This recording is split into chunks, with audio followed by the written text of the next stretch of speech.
waxaana aabahan mar walba uu dhima lahaa laakiin anagu waxaan u sababaynaynaa kun eedaynaynaa sabab ay leeyihiin dadka reer Dhuusamareeb aabahan uu dhintay oo ah ciil iyo calool xumo ay badeen warqadda waxa ku qoran nin yiri 42 sano jira marqaatina furay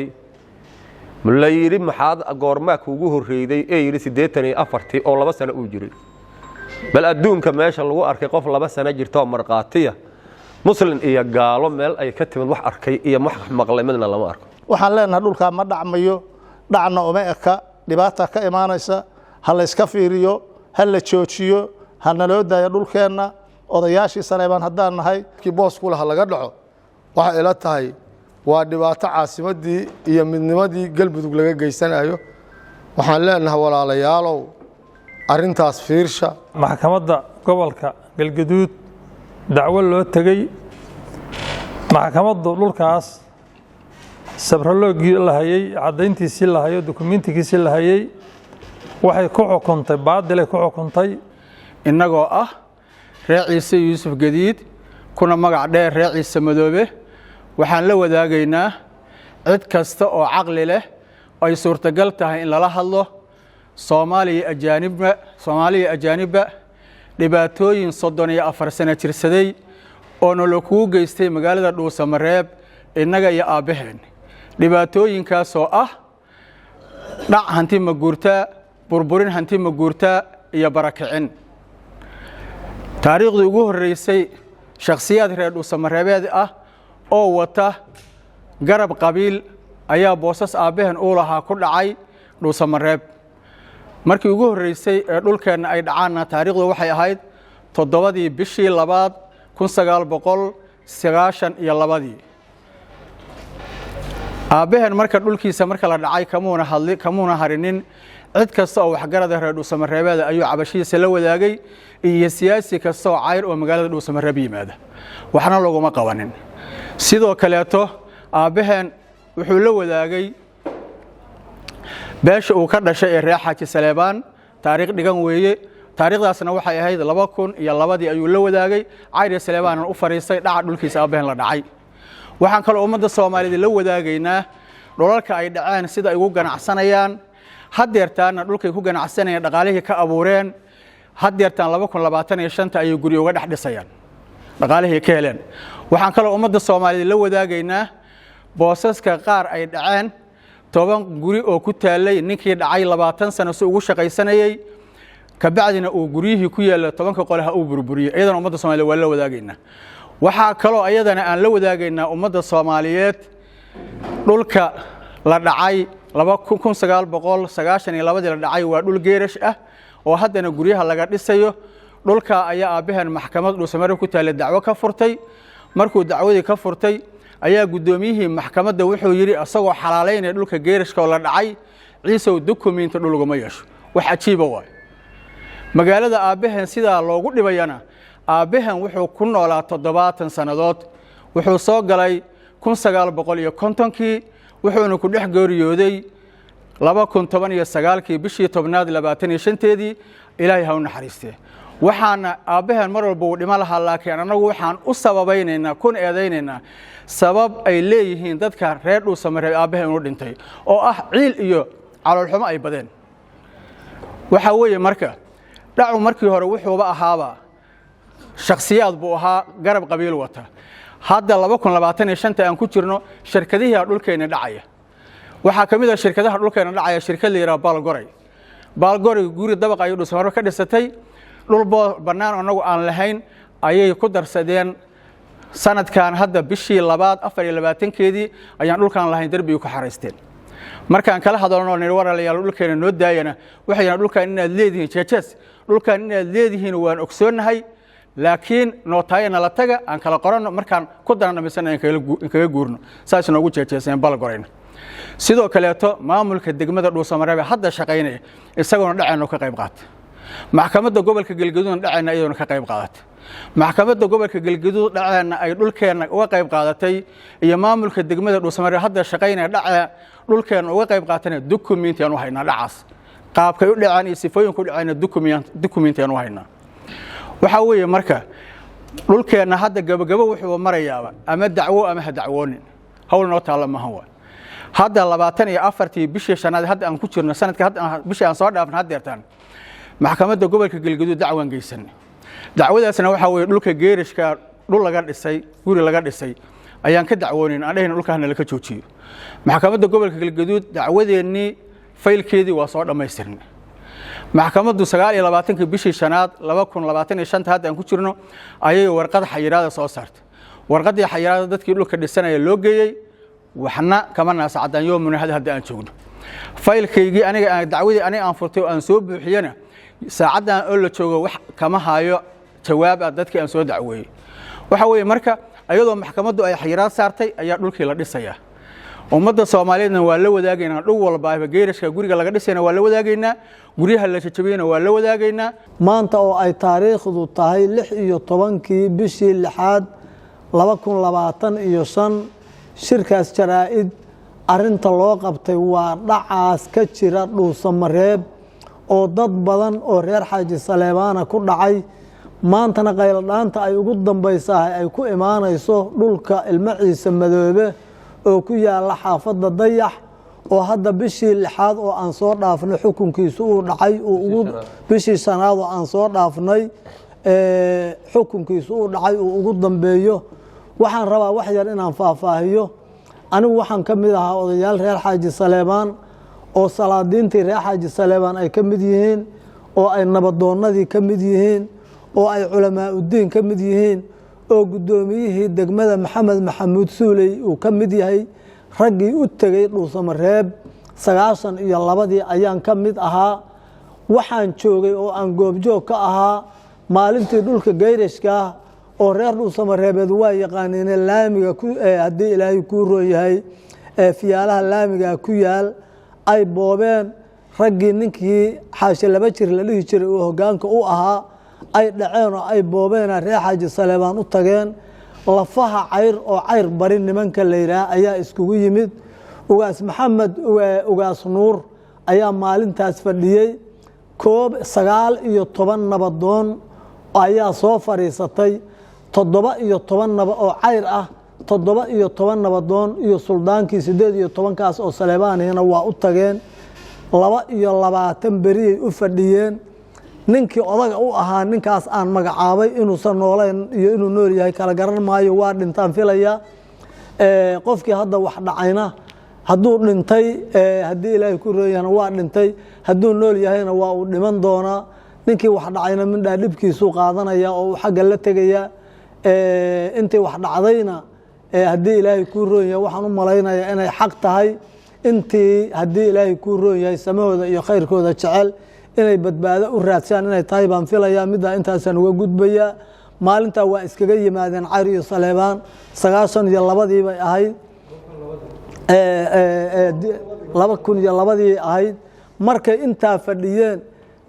ninkaas oday hoosaadka u ahaa ma rabo kulligood waa dhinteen raggaasi ma noola 17 nin oo aniga maalinta ila socotay hal nin baan u malaynayaa daahir ugaas faaraxan u malaynaya inay naftu ku jirto iyo aniga labadaas ay caabi waa kan caabigaana aan la socday saddexaasan u malaynaya inay naftii ku jirto intii kale 14 nin oo kale caawa aakhiray jiraan kulli ragii aan u tagnayna waxaan filayaa inuu sidaas oo kale yahay kulli waaskii iyo waan hubaa inay tageen baabuura laga diray bohola laga soo qaaday ninkii dhulkaas dhacay odaga ka ahaa Dhuusamareeb baa la keenay bangiga hortiisa ayadoo 500 oo qofood ka badan ay fadhido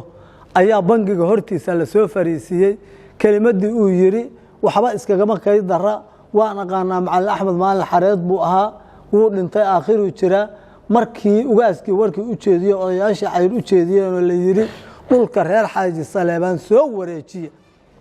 ayuu wuxuu yiri ma waxaan Cayr leeyahay mise waxaan Saleebaan leeyahay Cayr waxaan leeyahay buu yiri maalintaas reer Dhuusamareebado kulli warkaas waa maqli doontaan waana fadhideen intii ni ka noolina waa aad ogtiin kelimadaas sidaas u ogaad inta Cayr waxaan leeyahay buu haddaad Saleebaan hanti siinaysaan waa walaalihiin waxaan daar iyo guri carrada ku yaala adinka leh Saleebaan siiyaan aan leeyahay haddaad wax siinaysaan dhulka wiilashan agoonka oo Dhuusamareeb aabood iyo hooyada ay ku dhinteen ay haystaan cadaado iyo Saleebaan loo celimaya hantida midda aad leediin wax ka siiya midaan waa ka milki guurtay cayr saasaan leeyahay buu saleebaan waxaan leeyahay buu yidhi walaalayaal ciidii anigu aan ogaayo tira badan heedoo baxdo ka soo bilaabatay oo ceelkii godan labe ku timaaday hadday inta idin qaadi weyday cagaha meelaad ka dhigtaan aad weydaan cayr idinkama dad yaree raalli ahaadi meelaad fadhiisataan ma hayne hana soo kor fadhiisanin anigu saleebaan saasaan leeyahay buu intaas afkiisa markay ka baxday rag uu soo diyaariyey oo dhallinyaraa ayaa waxay sameeyeen xabaday halkaasna ka bilaabeen xabadna halkaasay ka bilaabeen waa qorshe la soo degay 17 oday ninba 4 nina inta qaaday baa baabuur meesha taagneed lagu rido leeyay war odayaasha la dilay anagoo boorsooyinkii qaadan kabana aan wadana godan labana lagu soo daadiyay baaqina waa kuna dhulkaas dhaciisu sidaas uu ku bilowday boorsooyinkii maalintii 7aad hotelkii aan seexan jirnay laga soo aruuriyay oo la keenay oo la ku keenay cayaado iyo godan labana lagu keenay maca salaadiintii maca suldaanka boorsadiisii inta la waayay 2 bilood ka bacdi la raadinay Cabdullaahi Axmed Nuur Naxariis Ilaahay waxa marka idin sheegayaa dhulkaasi dhaciisu sidaas uu ku bilowday sida odagii hore u sheegay 2002 ayay nimankaasi Saleebaan dacwada u soo gudbiyay aabahood waxaan u malaynaynaa sida anigu goobjoog markaa ma aan ahayn odayaashii dhintay oo Maxamed Yara kamid ahaa oo Cabdi Cali Nuur kamid ahaa oo Cali Geedi kamid ahaa oo Cabdullaahi Axmed Nuur kamid ahaa adigu dad marna 20 marna 17 ayaa inta dhuusa mareeb joogay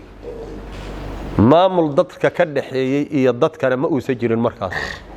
qabiilnimay inta ugu galiimayeen qabiilnimadii ay ugu galiibeen waana ku soo waayeen kiilahana waa ku waayay tolkiina waa ku waayay waana lagu dhacay sidii uu ku maqay maanta 2025 waxaan soo gaarnay maamul aan leenahay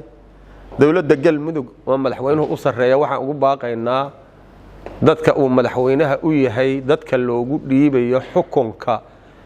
cadaaladda aan ku salaysnayn in laga fiirsado ayaan ugu baaqaynaa asaga cadaalad xumada waxa kamid ah warqada waxa ku qoran nin yiri 42 sanaan jira marqaatina furay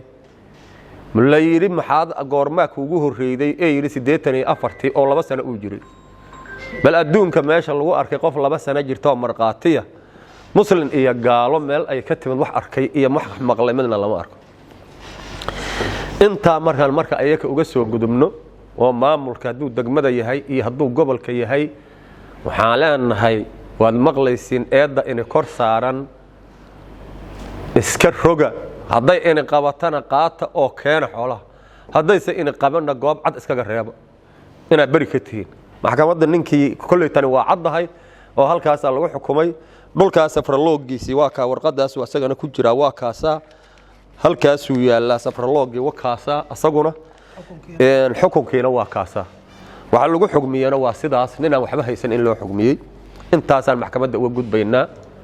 walaalaha nala dhashay marka 2002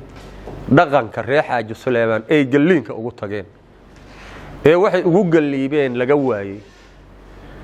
ilaa iyo markaa dhulkii ninka odaga oo dariska la ahaa oo la deganaa iyo dhulalkii la midka ahaaba dacwadoodu ay socotay waxaan ka codsanaynaa dhulkaas haday culimo leeyihiin iyo haday ganacsi leeyihiin iyo haday aqayaar kale leeyihiin haday awal fadhiyeen dhagahooda inay inta kor u qaadaan ay dhulka keenaan shirkadda Baalgoray shirkaddu sideedaba Soomaaliya ayaan shirkadda Baalgoray ku ogaa inay leeyihiin oo international ay tahay kuma aanan ogeyn una maleeymeen inay guryaha hadda u soo dhigato dad masaakiina maalkoodii inay inta u soo dhigato ay ku qaado maanta ninkii xoogaa roona dadka u tugtugnoona la yiri inay maanta inta dharka u soo dhigata dhul shacab leeyahay oo agooni leedahay oo maata leedahay oo dad qof walba leeyahay oo dad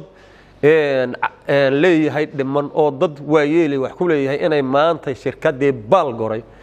magaca laheed magacaas ay gaartay inay maanta u soo darfaxaydato ganacsatada Soomaaliyeed reer Muqdisho Baalgoray ay ku jirta waxaan u sheegaynaa Baalgoray inay u soo diyaar garowdo dadka shacabka waxooda inay qaadato odayaasha dhaqanka oo beesha cayr oo waliba aan leenahay waliba cayr bari waxaan leenahay walaalayaal oo dhacnooma kale eka dhibaata nooma kale eka dalka iyo dadku isku kaana daran yihiin dowladda isku kaana daran diinta isku kaaya mida maalin walbaan wada joognaa dhulkii waa isku dhex yaallaa annagoo dhan baa joogna meeshii lagu kala badan yahay oo xoogaa qolo u badan tahay ha la isku dhacana sax ma ahan waxaan leenahay ha soo farageliyeen arrintaas ha ka qabteen dadka xoogga ku muquuninaya ha ka qabteen dadka xukunka maroorsan qaadanaya ha ka qabteen shareecadda islaamka wixii ay qabto ha nagula maamusheen derisnimadu waxay qabtaa ha nagula maamusheen wixii haddii la yidhaahdo ummaddu ay isku leedahay oo xaq ah waxaan leenahay dhulkaa ma dhacmayo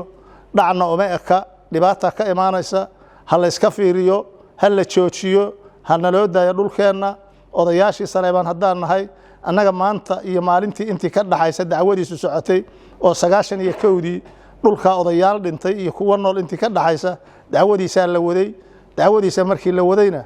dacwadaas mid aan reegol hayn lama keenin midii reegolka markii la arkana dhabarka la iska marinahay mid aan wax ka jira la arag markii la arkana waa la wadahayo hadeerba miduu ku taagan yahay weey war annagu waxaan ogol lahay shareecada islaamka in si fiican loo baaro in dokumentiga naga la baaro in waxa aan haysano la ogaado inaan sayax lagu gelin iyo hadii alla dhibaato Cayr Saleebaan dhexdiisa laga beero aan waxaan ku soo dhaweynaa hadalkayga odayaasha dhaqanka iyo hadii ay culamaa diinka iyo dadka wax garadka iyo midka ama qurbaha jira ama dalka jooga oo beesha Cayr in ay dhulka dhuusa mareeb ku yaala oo tirada badan oo reer Xaaji Saleebaan leeyihiin oo meelo badan laga dhacayo oo midka reer Ciise Madoobe kamid yahay oo midkii ilmo neera kamid yahay oo boobka lagu hayo waxaan rabnaa boobka in laga saaro kulay bini'aadanku way iska tiro badan oo qof guri xun lagama waayo laakiin dalka dad wax garta jooga culumaa joogta odayaal jooga wax garada jooga ganacsatada joogta intaas oo joogta inuu qofkii guriga xumaa korkooda dadka ku dhaco waa dhibaato waxaan leenahay tolo arinta hal fiiriyo waa arin wax badan soo jiitamaydi marka Soomaalidu waxay tiraashibo waa raalli haddii tolku raalli uga yahay oo dadka in la dhaco raalli laga yaana hal la cadeeyo haddii kalena waxaan leenahay tolku waxa ka qabto ha ku baxeen hal la ogaado haddii wuxuu dadka laga been sheegayana hal la cadeeyo hal la ogaado hadday waxay sidana loogu keenay yihiin waxa laga qabto maxkamadana waxaan leenahay maamulkay qusaysaa arintaasu day maxkamadu baadil xukuntay cidii xukunta laga rabaa inay wax ka qabtaan inay haddii la ku roon yahay dambigay galaan ku qaadaan maamulka degmada laga rabaa waxa laga rabaa madaxweynaha waxa laga rabaa wasiirada inay kontroolaan waxa ummadda lagu xukumayo waxa lagu dhaqayo iyaga xaq u leh waxaan leeyahay qabiilka Cayr tolow waa wada dhalanay waa wada degannahay Cayr iyo Saleebaan hawjideynina ina isla'aan oo qoloba meeshii degantaa dadka kala ku dhacdo waliba hadda reer Ciise Madoobe waxa la sheegayaa ina Cayr iyo Saleebaan bayhiin abti u tihiin ilmihiina dhaca ka bixiya maanta Saleebaan ay soo aadeen waxay yiraahdeen waa dhacannahay dhuusamareebana la ku dhacay haday been sheegayaan tusiya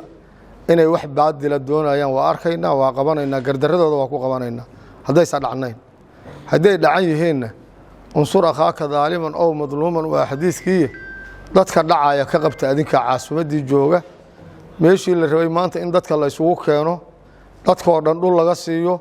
kii dhul la siiyo kan dhul lahayn lagu soo dhaweeyo leeyahay caasimadu say caasimad umada ka dhaxayso u noqoto qof walba dhul ha laga siiyo aan anagu maleyneen laakiin qofkii boos ku laha laga dhaco waxa ila tahay waa dhibaato caasimadii iyo midnimadii galmudug laga geysanayo waxaan leenahay walaalayaalow arintaas fiirsha waxaan hadda ku rumaysanaynaa aniga waxaan ka mid ahaa dad u tagay dhulkii ilmo neero oo gudoomiyaha caasimadda geedo qorow ugu tagaan ka mid ahaa uu noo sheegay dukumentigii dhulkaas loo hayay inuu dukumenti saxiixa ahaa la soo hubiyey dadkii haystana laga qaadi waay intaas dhulkii ilmo Ciise Madoobe caasimadda ku yiil way yaqaanaan Cayr baa yaqaan Saleebaan yaqaan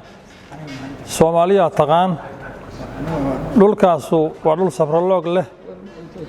oo dukumiinti leh oo la yaqaano burburkii waa la isku hayay waa lagu qabsaday dawlad la'aantii xoogaa burburkii hakad ayuu galay odayaasha reer Xaaji Salaam oo u gogol galeen caasimaday tageen cayrna waxbay isaga ogaayeen dawladdii waxbay isaga ogaayeen dhulkaas in la raadsho la soo celiyo oo dadkii xuquuqda iska lagu soo celiyo gacantooda lagu ballamay ka bacdigeed waxaa dhacay Galmudug dhismaheedii dambe 25ka ayaa maxkamadda gobolka Galgaduud dacwo loo tagay maxkamaddu dhulkaas sabraloogii la hayay cadayntiisii la hayo dukumiintigiisii la hayay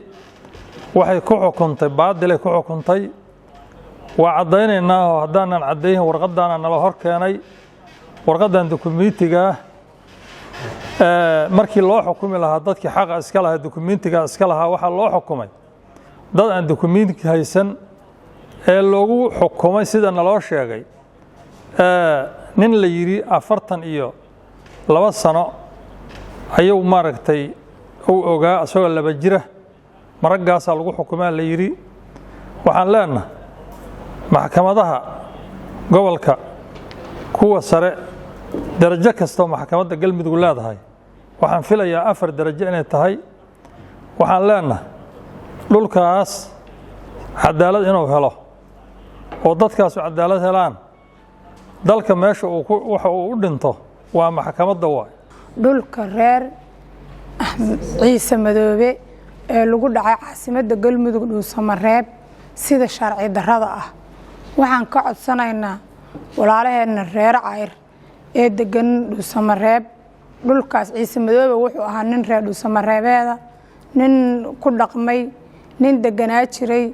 ilaa iyo 92 iyo ka sii hor dhulkiisana waxa la sheegay 92 lagu dhacay ka horna deganaa jiray marka dadka deegaanka ay dadka wada dhashana inay isdhacaan lama rabaan waxaan ka codsanaynaa walaalaheena beesha Cayr